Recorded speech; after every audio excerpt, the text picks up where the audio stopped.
प्रभातखबर.com, विश्वास वही, रफ्तार नहीं।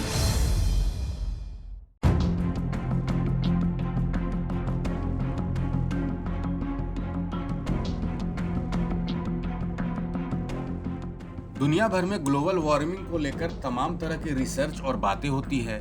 धरती के बढ़ते तापमान को लेकर कई तरह के दिक्कत होने की बातें कही जा रही है। अब संयुक्त राष्ट्र जलवायु परिवर्तन पैनल की रिपोर्ट में भी जिक्र है कि जलवायु परिवर्तन से शहरों पर खतरा बढ़ेगा। ये किसी खास शहर की बात नहीं है, ऐसा दुनिया भर के शहरों में देखने को मिलेगा। संयुक्त राष्ट्र संघ की रिपोर्ट में कहा गया है कि वैश्विक स्तर पर समुद्र का जलस्तर 1901 से 2018 के बीच औसतन 0.20 मीटर बढ़ा है। जलवायु परिवर्तन से जिन खतरों के भविष्य में आने की बात कही गई थी वो अभी से ही दिखने लगे हैं। धरती का तापमान 2030 तक 1.5 डिग्री सेल्सियस बढ़ जाएगा। यह पहले से लगाए गए अनुमानों से 10 साल पहले का समय है।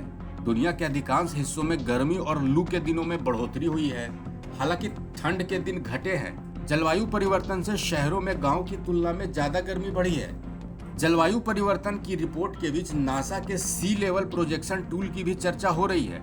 अमेरिकी अंतरिक्ष एजेंसी नासा के ऑफिशियल ट्विटर हैंडल से एक रिपोर्ट ट्वीट की गई है। इस टूल के जरिए दुनिया भर के नक्शे को बनाकर बताया गया है कि किस हिस्से का समुद्री जलस्तर कितना बढ़ेगा। दरअसल आईपीसीसी 5 से 7 साल की अवधि में पर्यावरण से जुड़ी रिपोर्ट जारी करती है। इस बार जारी आईपीसीसी की रिपोर्ट बेहद डरावनी है। भारत के हिसाब से देखें तो अगली सदी तक भारत के 12 शहर आधा से लेकर करीब 3 फीट समुद्री पानी में डूब जाएंगे। यह प्रोजेक्शन बढ़ती गर्मी के कारण समुद्री जलस्तर के बढ़ने को लेकर तैयार किया गया है। जिन शहरों के हिस्सों को समुद्री जलस्तर के बढ़ने के कारण डूबने का खतरा बताया गया है उसमें भावनगर, मोरमुगांव, कोच्चि, पारादीप, तूतीकोरन, मुंबई, ओखा, मैंगलोर, कांडला, किड्रोपुर, चेन्नई, विशाखापट्टनम शामिल हैं। भारत के जिन 12 शहरों पर खतरा दिखाया गया है उनमें से अधिकांश शहर काफी अहम हैं। मुंबई को देश की आर्थिक राजधानी कहा जाता है, जबकि कई शहरों में बंदरगाह हैं। इसे बिजनेस हब के नाम से भी जाना जाता है। इन जगहों से मछलियों और पेट्रोलियम पदार्थों का कारोबार भी होता है। कहने का मतलब है कि आने वाले सालों में भारत को समुद्री जलस्तर बढ़ने के कारण काफी नुकसान की संभावना जताई गई है।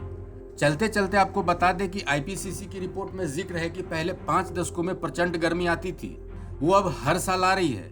इसका सीधा कारण जलवायु के परिवर्तन से है। इस अपडेट में इतना ही, बने रहिए हमारे साथ।